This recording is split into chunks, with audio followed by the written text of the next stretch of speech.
संध्या सोनवणे ज्यांनी इथं आपल्या सर्वांची जेवणाची उत्तम सोय केली ते आमचे मुळशी भोर वेल्ह्याचे आमदार शंकरभाऊ मांडेकर,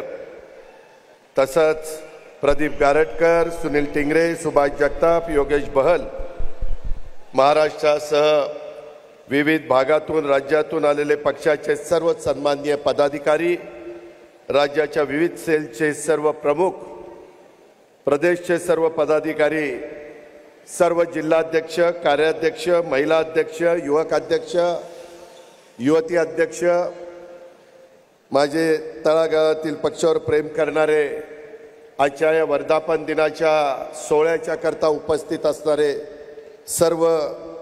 कार्यकर्ते, बंधू भगिनी, पत्रकार मित्र, वाहिन्यांचे सर्व प्रतिनिधी आणि माझ्या तरुण मित्रांनो, खरं तर 10 जून 1999 हा दिवस मला आज आठवतोय। त्यावेळेस आदरणीय पवार साहेबांनी, संगमाजींनी, तारिक अन्वीरांनी, प्रफुल्ल पटेलांनी, छगन भुजबळ साहेब, मधुकर पिचड, विजयसिंह मोहिते पाटील, पदमसिंह पाटील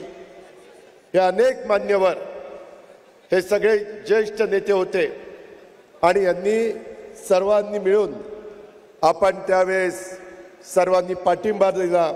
आणि राष्ट्रवादी काँग्रेस पक्षाची स्वाभिमानातनं त्या ठिकाणी स्थापना झाली। तो दिवस आणि त्याच्यानंतर राष्ट्रवादीने कधी मागे वळून बघितलं नाही।